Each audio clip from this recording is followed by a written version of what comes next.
அரசாங்கத்தோட நிதி பெற்று நடத்தக்கூடிய பள்ளிக்கூடன்றது வேறு. அப்போ நேரடியாக அரசாங்கத்தோட கண்ட்ரோலில் இருக்கிற இந்த பள்ளிக்கூடத்திலேயே படிக்கிற மாணவர்களுக்கே பாதுகாப்பு இல்லாத ஒரு சூழ்நிலையில் எப்படி பொம்பளை பிள்ளைங்களை நம்பி பள்ளிக்கூடத்துக்கு அனுப்புறது? பிஇடி டீச்சர் வந்து பெண் குழந்தைகளை ஸ்போர்ட்ஸ் ஈவெண்ட்டுக்கு கூட்டிகிட்டு போகிறாங்கன்னா அவங்களோட ஏன் ஒரு பெண் ஆசிரியர் போகலை அப்படின்றது ஒரு கேள்விக்குறியாக இருக்குது. சம்பவத்தை குழந்தைகள் வந்து தலைமை ஆசிரியர்கிட்ட சொல்லும்போது அவர் வந்து இதை நீங்கள் வெளியில் சொல்லாதீங்க அப்படின்னு சொல்கிறது மிக மிக மிக மிக தவறான செயல். ஏன் அவர் அப்படி பண்ணாருன்றது வந்து ஒரு கேள்விக்குறியாக இருக்குது. ஸ்காட்லாந்து போலீஸை விட நம்ம தமிழ்நாடு போலீஸ் வந்து உயர்ந்தவங்கன்னு நம்ம இன்றைக்கி பெருமையாக சொல்லிக்கிறோம். இப்போ அப்படி இருக்கும்போது உளவுத்துறையெலாம் என்ன பண்ணுறாங்க? ஒரு பிரச்சனை நடக்குதுன்னா தெரியும்ல. இப்போ 15 நாளாக அந்த பிள்ளைங்களுக்கு நீதி இல்லாமல் இருக்குது. உளவுத்துறை என்ன பண்ணுறாங்க? மேடம் வணக்கம்.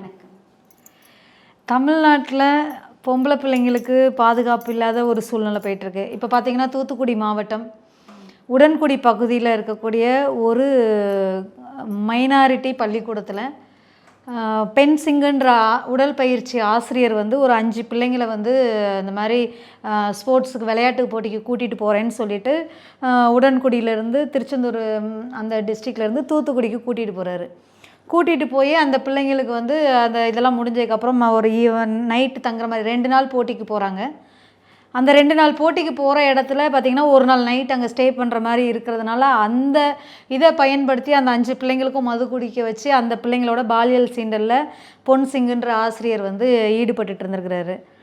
அது மட்டும் இல்லாமல் ஈடுபட்டது மட்டும் இல்லாமல் அந்த பிரச்சனைகள் வந்து பசங்க வந்து பெற்றோர்கள்கிட்ட சொல்லி அந்த பிரச்சனை கொஞ்சம் கொஞ்சமாக வெளியில் வந்து பார்த்திங்கன்னா பெரிய லெவலில் வரும்பொழுது பள்ளிக்கூடம் என்ன பண்ணிடுறாங்க, அந்த ஆசிரியருக்கு வந்து லீவை கொடுத்து அவரை அங்கேருந்து அனுப்பிச்சிடுறாங்க.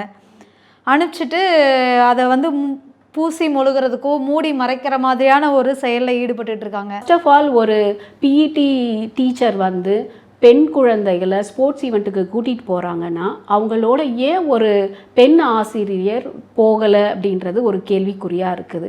பெற்றோர்கள் ஆசிரியர்களையும் ஸ்கூல் மேனேஜ்மெண்ட்டையும் நம்பி தான் வந்து பசங்களை வந்து ஸ்கூலுக்கு அனுப்புகிறாங்க. அந்த இடத்துல ஒரு பாதுகாப்பு இல்லைன்னா இந்த பள்ளி கல்வித்துறை எப்படி செயல்பட்டு இருக்குதுன்றது ஒரு கேள்விக்குறியாக இருக்குது. இங்கே ஆன்மீக சொற்பொழிவு நடந்தப்போ உடனே வந்து அங்கே குதிச்சு ஸ்கூல்ஸில் வந்து இந்த மாதிரி நடக்கக்கூடாது அப்படின்னு அமைச்சர் போய் நேரில் சந்தித்து எல்லாம் செஞ்சார். ஆனால் இந்த விஷயம் இது அதை விட மிக கொடுமையான விஷயம் நடந்திருக்கு. இதை வந்து அவர் வந்து எதுவுமே ஒரு அறிக்கையோ ஒரு அந்த பேரண்ட்ஸுக்கு ஒரு ஆறுதல் வார்த்தையோ எதுவுமே சொல்லாமல் அமைதி ஏன் காக்குறாருன்றது கேள்விக்குறியாக இருக்குது. ஆக்சுவலாக இதுக்கு வந்து ஒரு என்கொயரியோ ஒரு கமிஷனோ பள்ளி கல்வித்துறை போட்டிருக்கணும். ஒரு 2-3 நாளைக்குள்ளேயே என்ன நடந்தது அப்படின்னு அங்கே விசாரித்து ஒரு கமிஷனாவது அரேஞ்ச் பண்ணியிருக்கணும். அங்கே நேரில் போய் பார்த்து பெற்றோர்களுக்கு ஆறுதல் கூறியிருக்கணும். அது செய்யலை. சட்டங்கள் வந்து கடுமையாக தான் இருக்குது, அதை பற்றி கவலைப்படு. ஆனால் சட்டத்தின் கண் பார்வைக்குள்ளே இது போகணும். அது வரைக்குமே ஸ்கூல் நிர்வாகம் தான் பொறுப்பு. இதுவே இந்த தலைமை ஆசிரியர் உடனடியாக எஃப்ஐஆர் பதிவு பண்ணி அந்த டீச்சர் மேலே நடவடிக்கை எடுத்திருந்தா அதை வந்து நம்ம வந்து பாராட்டக்கூடியது. ஆனால் அவர் 10 நாட்கள் பூசி மொழிகி நீங்கள் சொன்ன மாதிரி எந்த விதமான நடவடிக்கையும் எடுக்காமல், செயலாளரும் எடுக்காமல், பசங்களை மிரட்டி வீட்டில் சொல்லக்கூடாதுன்னு சொல்லி இந்த மாதிரிலாம் விஷயங்கள் பண்ணியிருக்காரு. அப்படின்னா இதுக்கு முன்னாடி இந்த மாதிரி விஷயங்கள் அந்த ஸ்கூலில் நடந்திருக்குதா, அதுக்கான நடவடிக்கைகள் என்ன எடுத்திருக்காங்க அப்படின்றது பள்ளி கல்வித்துறை கண்டிப்பாக இதை வந்து கூர்ந்து பார்க்கணும். அது மட்டும் இல்லை மேடம், இப்போ என்ன சொல்கிறாங்க, பெண்ணியம் பேசுகிறாங்க, நிறைய பெரியாரிசம் பேசுகிறாங்க, திராவிடம் பேசுகிறாங்க. இதெல்லாம் பேசும்பொழுது ஒரு 5 பிள்ளைங்களுக்கு ஒரு பாதுகாப்பு இல்லை. 5 பிள்ளைங்கன்னு மட்டும் சொல்ல முடியாது. இப்போ ஒரு வீட்டு வேலைக்கு வந்த ஒரு படிச்சுட்டு இருக்கிற பொண்ணு வறுமையின் காரணமாக இங்கே சென்னையில் வந்து வேலைக்கு வரா. அந்த பொண்ணு வந்து அயன் பாக்ஸில் சூடு வைக்கிறது அவ்வளோ எவ்வளோ அது ஒரு விதமான ஒரு துன்புறுத்தல். அதே மாதிரி கிருஷ்ணகிரி சம்பவம் நடந்து இப்போ ஒரு 2 வருஷம் இருக்கும். ஸ்காட்லாந்து போலீஸை விட நம்ம தமிழ்நாடு போலீஸ் வந்து உயர்ந்தவங்கன்னு நம்ம இன்றைக்கி பெருமையாக சொல்லிக்கிறோம். இப்போ 15 நாள் இதனால அந்த பிள்ளைங்களுக்கு நீதி இல்லாமல் இருக்குது. உளவுத்துறை என்ன பண்ணுறாங்க, காவல்துறை என்ன பண்ணுறாங்க? இதில் கண்டிப்பாக வந்து ஸ்கூல் மேனேஜ்மெண்ட்டோட தவறுகள் நிறைய இருக்குது. இப்போ இந்த ஒரு பிரச்சனை நடந்தது அப்படின்றது எப்போ வெளிவரும்? ஒரு போலீஸ் கம்ப்ளைண்ட் லாட்ஜ் பண்ணப்பையோ இல்லைன்னா பெற்றோர்களுக்கு தெரிவுபடுத்தி மீடியாவில் வந்தப்புறம் தான் தெரியும், வந்து பப்ளிக்கு தெரியும் இந்த மாதிரி ஒரு சம்பவம் நடந்திருக்குது. ஸ்கூல் மேனேஜ்மெண்ட்டு தான் முழுக்க ரெஸ்பான்சிபிலிட்டி எடுத்துக்கணும். அவங்க வந்து இதை பூசி மொழிகி எப்படியாவது இது வெளிவராமல் பார்த்துக்கணும்னு செஞ்சுருக்காங்க. தலைமை ஆசிரியர் மிக கடுமையாக தண்டிக்கப்படும். பிள்ளைங்க கிட்ட கூட நீங்க அம்மா அப்பா கிட்ட சொல்லாதீங்க, வீட்டுல சொல்லாதீங்க அப்படின்னு சொல்லியிருக்காங்க. போக்சோ சட்டங்கள், protection of children from sexual offences அப்படின்ற ஆக்ட் 2012 தான் இம்ப்ளிமெண்ட் ஆயிருக்கு. 0 டாலரன்ஸ் பாலிசியில் இது இருக்குது. ஆக்சுவலி என்னென்னா, இந்த போக்சோ சட்டத்துக்கு கீழே ஒரு வழக்கு பதிவு செஞ்சுட்டாங்க அப்படின்னாலே அது வந்து சட்டத்துக்கு முன்னாடி யாராக இருந்தாலும் தப்பிக்க முடியாது. போக்சோ சட்டம் கடுமையான சட்டங்கள்.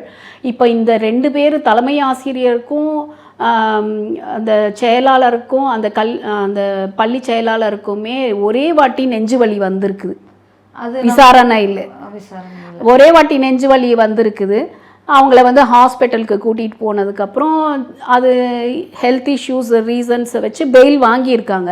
ஆனால் அவங்க வந்து எவிடன்சஸை கலைக்காமல் போலீஸ் தான் பார்த்துக்கணும். அதுதான் மேடம், இது வந்து என்ன பார்த்தீங்கன்னா, இப்படி இந்த கிருஷ்ணகிரிலேயும் கூட அப்படி தான் பார்த்தீங்கன்னா, போலி என்சிசி கேம்ப், அதாவது ஒரு 2-3 பள்ளிக்கூடத்தில் அது மாதிரி அந்த போலி என்சிசி கேம்ப் நடத்தி அதுக்கு பிள்ளைங்களை கூட்டிகிட்டு போய் அது வந்து உடனே வெளியில் வரலை, கொஞ்ச நாளைக்கு அப்புறம் அதில் சம்மந்தப்பட்ட நபர்கள் கூட அகால மரணம் அடைஞ்சிருக்காங்க. அதில் ஒருத்தர் விபத்துலையும், ஒருத்தர் மருந்து குடித்து தன்னோட உடம்பையும் மாய்ச்சிட்டு இருக்கிறாரு. இது வந்து அந்த சாட்சியங்களை கலைக்கிற மாதிரியான ஒரு இதுதான் இருக்குது. ஆமாம், நீங்கள் சொன்ன மாதிரி இந்த கிருஷ்ணகிரி விவகாரம் தமிழ்நாடு அரசு எந்த விதமான நடவடிக்கையும் எடுக்கலை. அதனால் அந்த கேஸ் வந்து அப்படியே சைட்லைன் கோர்ட்டே வந்து கொஞ்சம் கண்டிச்சு இருக்குது. பட் இந்த மாதிரி விஷயங்கள் தொடர்ந்து நடக்கையில் பேரண்ட்ஸுக்குமே கொஞ்சம் பீதியாக தான் இருக்குது. பொம்பளை பசங்க வெளியில் வந்து ஸ்கூலில் வந்து படிக்கிறதே ஒரு பெரிய விஷயம். அதையும் தாண்டி வராங்க அப்படின்னா பெற்றோர்கள் வந்து இப்போ வந்து அச்சத்தில் இருக்காங்க.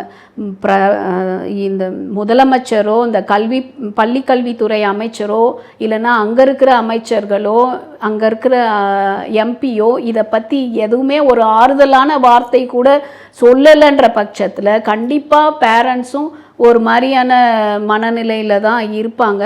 இதை கண்டிக்கத்தக்க விஷயம். உடனடியாக அந்த குற்றவாளிக்கு என்னென்ன செய்யணுமோ, என்ன மாதிரி தண்டனைகள் எந்த செக்ஷன்ஸில் அவரை வந்து போட்டிருக்காங்களோ என்ன தண்டனை துரிதப்படுத்தி இது செயல்படணும்னு. மைனாரிட்டி பள்ளின்றதுனால இவங்க பாராமுகம் காட்டி இருக்காங்களாம், இல்லை என்ன ஒரு கண்ணோட்டத்தில் இவங்க பார்க்குறாங்க? அமைச்சர் பெருமக்களாக இருக்கட்டும், இல்லை நம்ம தமிழ்நாட்டோட சிஎம்மாக இருக்கட்டும், பெண்கள் நாட்டோட கண்கள்னு சொல்கிறாங்க. அப்படி இருக்கும்போது தொடர்ந்து இந்த பெண்களோட கண்களை தான் இது மாதிரி பாலியல் சீண்டல் இது பண்ணி கண்ணீர் வர வைக்கிறாங்க. அதுக்கு நீங்கள் எப்படி மேடம் சொல்கிறீங்க? போக்சோ சட்டத்துக்கு கேஸ் பதிவாயிடுச்சுன்னா டெஃபினட்டாக வந்து சட்டங்கள் ஆல் ஆர் ஈக்குவல் பிஃபோர் லா.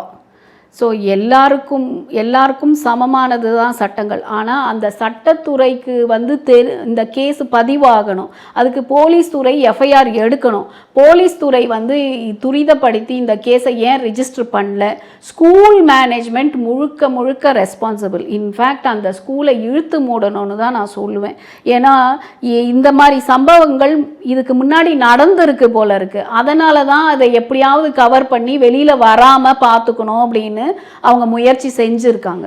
அதுவும் இல்லாமல் இப்போ இருக்கிற டெக்னாலஜி இந்த காலகட்டத்தில் பெண்களும் சரி குழந்தைகளும் சரி சோஷியல் மீடியாவில் ஒரு சேஃபான முறையில் தான் இருக்கணும். ஓவராக அது உள்ளே போய் எக்ஸ்போஸ் ஆகக்கூடாது அப்படின்றது தான் என்னோட கருத்து.